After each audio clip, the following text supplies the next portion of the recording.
அனைவருக்கும் வணக்கம்.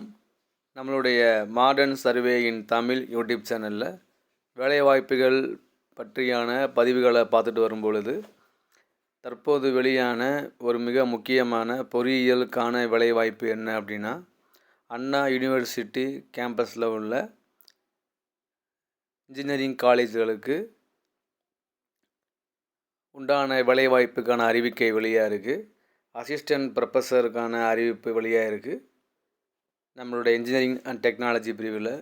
அதே மாதிரி இன்ஜினியரிங் அல்லாத பணியிடங்களுக்கான வேலைவாய்ப்பும், ரப்பர் டெக்னாலஜியில் அதில் பணிபுரியக்கூடிய வேலைவாய்ப்புகளும் வெளியாக இருக்குது. அதில் முதல்ல பார்த்தீங்க அப்படின்னா, நம்மளுடைய அசிஸ்டன்ட் ப்ரொஃபஸர் ஆஃப் யூனிவர்சிட்டி டிபார்ட்மெண்ட்டில் இதுக்கு பார்த்தீங்கன்னா, நம்மளுடைய எப்போ இது லிங்க் ஓப்பன் ஆச்சு அப்படின்னா மார்ச் 5 ஓப்பன் ஆச்சு. லாஸ்ட் டேட் பார்த்தீங்கன்னா ஏப்ரல் 1 தான் லாஸ்ட் டேட்டு. அப்ளை பண்ண அந்த ஆன்லைன் அப்ளிகேஷன் ஃபார்மை டவுன்லோட் பண்ணி அதை என்க்ளோஸ் பண்ணி அனுப்புறதுக்கு லாஸ்ட் டேட்டு 5/4. ஸோ விருப்பம் உள்ளவங்க அப்ளை பண்ணுங்கள். அப்ளை பண்ணக்கூடிய அப்ளிகேஷன் லிங்க் என்ன அப்படின்னா, annauniu.edu.ல் போனீங்க அப்படின்னா நீங்கள் லிங்க் பண்ணிக்கலாம். அது மட்டும் இல்லாமல் என்னென்ன தகுதிகள் இருக்குது அப்படின்னா இதுதான் நீங்கள் பார்க்குறது. ஃபஸ்ட்டு பார்த்தீங்கன்னா ஏரோபேஸ் இன்ஜினியரிங் எம்ஐடியில் உள்ள ஏரோபேஸ் இன்ஜினியரிங்கில் ஒரு வேக்கன்சி இருக்குது. அது பிசிக்கு மட்டும்தான். அடுத்து 2வது சீரியல் நம்பர் பார்த்தீங்கன்னா ஆட்டோமொபைல் இன்ஜினியரிங் எம்ஐடியில் 2 வேக்கன்சி இருக்குது. அது பார்த்தீங்கன்னா எஸ்சிஏ உமன் பிஎஸ்டிஎம்முக்கும் எம்பிசி டிஎன்சிக்கும் உமனுக்கும் ஒரு வேக்கன்சி. அடுத்து பார்த்தீங்கன்னா பயோடெக்னாலஜி ஏசிடி காலேஜில் மொத்தம் 3 வேக்கன்சி இருக்குது. அது பார்த்திங்கன்னா எம்பிசிக்கு 1, பிசி முஸ்லீமுக்கு 1, எஸ்சிக்கு 1. இந்த 4, 7, 15, 16னா அதெல்லாம் ரோஸ்டருங்கிறது ரிசர்வேஷனில் ஃபாலோ பண்ணக்கூடிய ஒரு இது. அடுத்து பார்த்திங்கன்னா சிவில் இன்ஜினியரிங் மொத்தம் 4 வேக்கன்சி இருக்குது.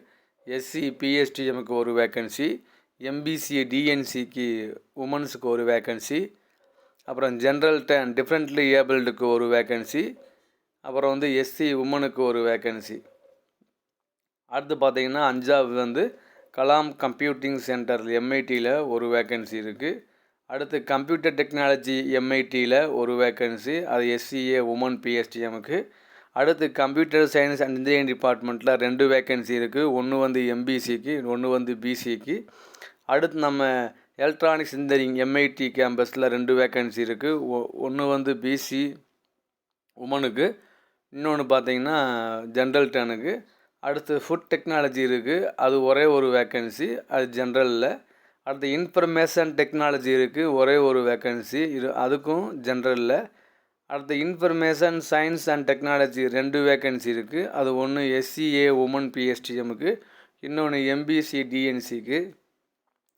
அடுத்து பார்த்திங்கன்னா மெக்கானிக்கல் இன்ஜினியரிங்க்கு 5 வேக்கன்சி இருக்குது. எம்பிசி டிஎன்சிக்கு, பிசிக்கு, ஜென்ரல் டேனுக்கு, எஸ்சி பிஎஸ்டிஎம்முக்கு, எம்பிசி டிஎன்சி உமனுக்கு. அடுத்து ராமானுஜம் கம்ப்யூட்டிங் சென்டருக்கு ஒரு வேக்கன்சி இருக்குது. அது எஸ்சிஏ உமன் பிஎஸ்டிஎம் வருது. மொத்தம் பார்த்தீங்கன்னா 26 வேக்கன்சி இருக்குது. இந்த 26 வேக்கன்சிக்கு என்னென்ன தகுதி அப்படின்னா, இது நம்ம பொதுவாக எல்லாருக்குமே தெரிஞ்சிருக்கும். இந்த மாதிரி அசிஸ்டன்ட் ப்ரொஃபஸர் அந்த இதுக்கு அப்ளை பண்ணும்போது அவங்க கண்டிப்பாக பிஇ பிடெக் அதோடு சேர்த்து எம்இ எம்டெக் முடிச்சிருக்கணும். அதோடு சேர்த்து பிஹெச்டியும் கண்டிப்பாக முடித்து சில வருடங்கள் ஒரு காலேஜில் அசிஸ்டன்ட் ப்ரொஃபஸராகவோ பணிபுரிஞ்சிருக்கணும் அப்படின்னு இது காமன் ரூல்ஸ் தான். ஸோ அதனால் அந்தந்த வேலைவாய்ப்புகளுக்கு உண்டான படிப்புகளை அவங்க படிச்சிருந்தா போதுமானது. இது பார்த்தீங்க அப்படின்னா இதை அப்ளை பண்ணுறதுக்கு எவ்வளவு ஃபீஸ் அப்படின்னா ரூபா 472 எஸ்சி எஸ்டி எஸ்சிஏ கேண்டிடேட்டுக்கு, 1180 அதர் கேண்டிடேட்டுக்கு. ஸோ நீங்கள் ஆன்லைனில் நீங்கள் ப்ராப்பராக அப்ளை பண்ண பிறகு அதை டவுன்லோட் பண்ணி அதை நான் அந்த கேட்கக்கூடிய ப்ராப்பர் பிளேஸில் அவங்க சைன் பண்ணி அதனுடைய தேவையான டாக்குமெண்ட்லாம் நீங்கள் என்க்ளோஸ் பண்ணி ரெஜிஸ்டர் அண்ணா யூனிவர்சிட்டி சென்னை 625 அதில் ஸ்பீடு போஸ்ட் அல்லது ரெஜிஸ்டர் போஸ்ட்டில் நீங்கள் அக்னாலஜ்மெண்ட் போஸ்ட்டு கார்டு வச்சு நீங்கள் 5/4க்குள்ளே அனுப்பிச்சிடணும், சாயங்காலத்துக்குள்ளே.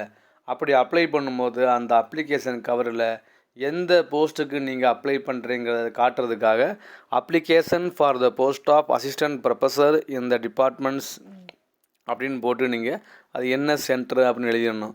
எல்லா ஃபோட்டோ காப்பீஸ்லேயும் உங்களுடைய செல்ஃப் சைன் பண்ணி தான் நீங்கள் அனுப்பணும்.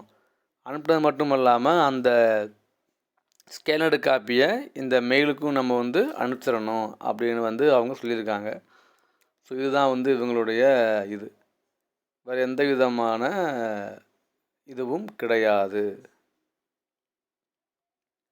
ஸோ வந்து அப்புறம் வந்து டீச்சிங்கில் ஒர்க் பண்ணவங்களுக்கு அவங்களுடைய மார்க்கில் வந்து பார்த்திங்கன்னா நம்ம டிஆர்பியில் என்ன ரூல்ஸ் ஃபாலோ பண்ணுறாங்களோ அவங்க தான் இங்கேயும் ஃபாலோ பண்ணுறாங்க. நீங்கள் உள்ள படிச்சனா தெரியும் உங்களுக்கு 3 விதமான தேர்வு வந்து இவங்க வந்து கண்டக்ட் பண்ணுறாங்க. என்ன 3 விதமான தேர்வுகள் அப்படின்னா இப்போ ஸ்க்ரீனில் பார்க்குறது தான். ரிட்டன் டெஸ்ட்டு, அப்புறம் presentation before the subject expert அவங்க முன்னால், அடுத்து பர்சனல் இன்டர்வியூ. இந்த ரிட்டன் டெஸ்ட்டை வந்து யார் எடுக்கிறா அப்படின்னா டிஆர்பி மூலமாக வந்து இவங்க அந்த எக்ஸாம் வைக்கிறாங்க.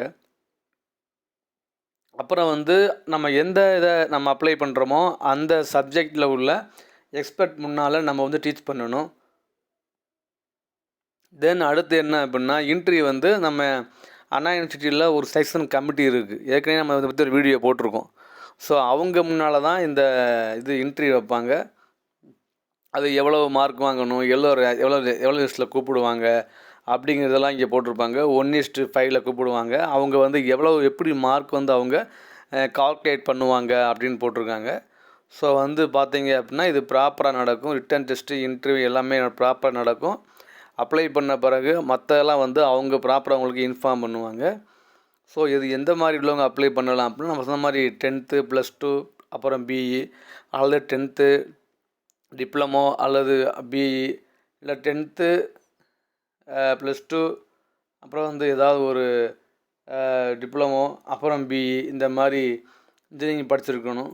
ஃபஸ்ட்டு யூஜி, பிஜி, பிஹெச்டி அதில் எந்த மாற்றமும் இல்லை, அதை முடிச்சிருக்கணும். இதெல்லாம் வந்து இருந்தால் அவங்க அப்ளை பண்ணிக்கலாம். ஸோ டிஃப்ரெண்ட் ஏபிள்டுக்கு அவங்க எப்படி அப்ளை பண்ணணும் அப்படிங்கிறது யாருக்கெல்லாம் இது இருக்குது அப்படின்னா இந்த ஹியரிங் இம்பேர் உள்ளவங்க, ஹார்ட் ஆஃப் ஹியரிங் உள்ளவங்க, அப்புறம் லோக்கோமோட்டர் டிசபிலிட்டி உள்ளவங்க, செக்யூர்டு, அப்புறம் டிஎஃப், ஏசி, எம்டி இவங்க இந்த பேரில் உள்ளவங்க அப்ளை பண்ணிக்கலாம். ஸோ அதே மாதிரி பார்த்தீங்க அப்படின்னா நம்மளுடைய ஒவ்வொரு கம்யூனிட்டி வாரியாக எந்த மாதிரி இதெல்லாம் இதுக்கு அப்ளை பண்ணிக்கலாம் அப்படிங்கிற டீட்டெயிலில் வந்து அவங்க கொடுத்துருக்காங்க. நீங்கள் டீச்சிங்கில் ஒர்க் பண்ண எக்ஸ்பீரியன்ஸ் இருந்தால் நீங்கள் இந்த ஃபார்மை பிரிண்ட் எடுத்து நீங்கள் எங்கே ஒர்க் பண்ணீங்களோ அதில் நீங்கள் ஒர்க் பண்ணி நீங்கள் கொடுக்கணும். அதே மாதிரி நீங்கள் பிஎஸ்டிஎம் இருந்தீங்கன்னா இந்த ஃபார்ம்லேருந்து நீங்கள் வந்து பிஎஸ்டிஎம் வாங்கி வந்து நீங்கள் சப்மிட் பண்ணணும். இதுதான் வந்து இதனுடைய டீட்டெயில்டு லிஸ்ட்டு. இந்த அப்ளிகேஷன் ஃபார்மை வந்து நான் லிங்க் கீழே கொடுத்துருக்கேன். தேவைப்படுறவங்க டவுன்லோட் பண்ணி யூஸ் பண்ணுங்கள். அடுத்து மற்றொரு வேலைவாய்ப்பு என்ன அப்படின்னா இந்த அண்ணா யூனிவர்சிட்டியில் இந்த மாதிரி இன்னும் வேக்கன்சி இருக்குது. நம்ம அதையும் பார்க்கலாம். தேங்க்யூ.